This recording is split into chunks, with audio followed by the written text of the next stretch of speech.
Placé sous l'égide du ministère de la Culture et de la Francophonie, Afriki Mousso, festival multiculturel d'expression, de promotion et de valorisation de la femme africaine, initiative de l'ONG Abidjan Festival, co-organisée avec le Palais de la Culture Bernard Belin Dadier, s'est tenue sur 3 jours successifs, du 26, 27 et 28 mars 2015 au sein du Palais de la Culture d'Abidjan à Trècheville.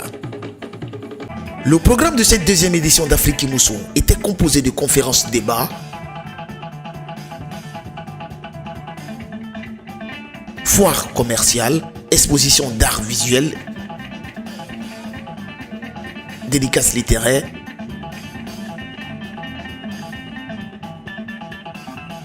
espaces gastronomiques.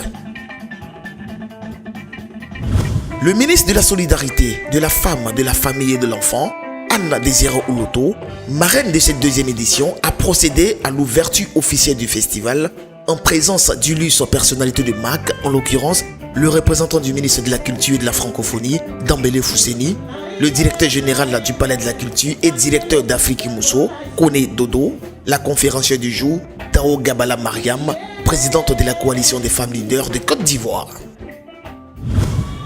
Reconnaissons à César ce qui est à César et associons la femme dans toutes nos initiatives. Le président de la République l'a compris, Kone Dodo, félicitations chers frères et merci. Bravo. Et je pense que nous devons aller au-delà de ce que vous faites. Je vous ai promis que pour les éditions futures, cette activité fera partie intégrante des activités nationales de la Journée internationale de la femme. Et nous allons avoir un partenariat avec le ministère de la Culture pour que nos chercheurs s'approprient cette question. Pour que le gouvernement également s'implique aux côtés du ministre de la Culture afin de faire en sorte que par cette initiative, nous ressortons de nos cultures et de nos traditions l'importance du rôle de la femme. Quand je parle de nos cultures et traditions, je parle naturellement de toutes ces pratiques positives, bonnes, qui nous permettent d'avancer. C'est la raison pour laquelle je voudrais tout simplement féliciter les initiateurs de cette belle initiative, de cette belle cérémonie, de cette belle tribune de partage, de valorisation et d'hommage aux femmes. Le directeur général du Palais de la Culture, quant à lui, a souhaité la bienvenue à tous les invités et participants à cette deuxième édition d'Afriki Mousso en mentionnant qu'il faut honorer les femmes car elles travaillent beaucoup dans notre société. J'ai confiance aux femmes. Quand j'honore les femmes, j'honore ma mère d'abord, j'honore mon épouse, j'honore mes soeurs, j'honore mes amis, etc. Toutes celles qui, tous les jours, font tout pour que le monde aille de l'avant. Quand je vais chez moi à Boungali, sur la route, je vois des femmes dans les champs. Beaucoup de femmes. Quelquefois, la plupart des hommes sont couchés dans les hamacs. Ce sont les femmes qui travaillent, qui nourrissent leurs enfants, qui font l'essentiel dans les villages. C'est pour ça que nous avons espéré, nous avons pensé que les femmes de nous honorer. C'est eux qui font l'essentiel du travail. Vous allez à n'importe quelle activité, ce sont les femmes les plus nombreuses. Mais ce n'est pas parce qu'elles sont oisives, c'est parce qu'elles estiment que ce qui se pose comme acte est important. Qu'il est important qu'elles y participent, qu'elles nous donnent de l'heure pour que les choses aillent de l'avant. Enfin, le représentant du ministre de la Culture et de la Francophonie a souligné l'importance de ce festival, qui est le seul d'ailleurs qui valorise la femme africaine dans notre pays. Afriki Mousso bénéficiera toujours du soutien du ministère de la Culture et de la Francophonie, a-t-il signifié. La place, c'est l'un des rares qui soit entièrement dédié à la femme. Un festival dédié à la femme pour célébrer la femme dans toute sa dimension, dans sa créativité, dans son rôle de mère, dans ce rôle d'actrice de notre développement humain.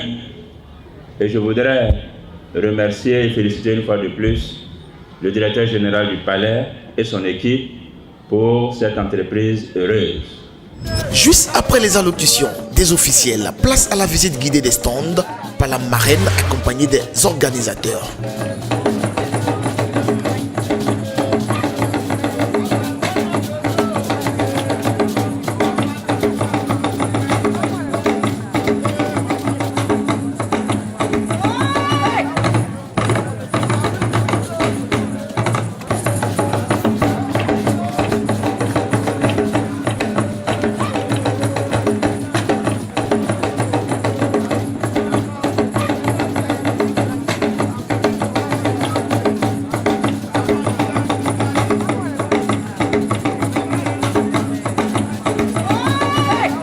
Nous essayons de nous maintenir dans le credo que nous avons, c'est-à-dire les arts et la culture.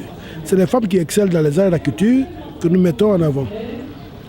Et c'est ça, la spécificité du festival, c'est que c'est les femmes et toujours les femmes, dans le domaine des arts et de la culture. La conférencière du jour, Madame Dao Gabala, a donné une conférence inaugurale sur le thème « Contribution de la femme dans l'économie de l'espace UEMOA ». Elle a encouragé ses sœurs africaines à créer des activités génératrices de revenus afin d'être indépendantes et a proposé que Afrique Mousso se tienne sur une semaine entière pour les éditions à venir, car l'initiative est très belle. La deuxième journée, quant à elle, a été l'occasion parfaite pour Madame Kiaba Fofana Yaya, secrétaire exécutive de l'Observatoire national et du genre à la primature, d'entretenir les femmes sur le thème « Violence et discrimination faites à la femme, quelle solution ?» Elle a par ailleurs exhorté les femmes à dénoncer tout acte de violence qu'elles subissent auprès du ministère de la Solidarité, de la Famille, de la Femme et de l'Enfant pour que leurs droits soient respectés. Sensibiliser les femmes, surtout elles, parce que l'excision est faite par les femmes. Donc si les femmes sont sensibilisées, nous pensons que cela va amener une diminution, une disparition des violences, parce que ce ne sont pas les hommes qui excisent les femmes. C'est vrai qu'ils font partie de ceux qui battent les femmes, mais également faire prendre conscience à la femme de ses droits, c'est un élément important.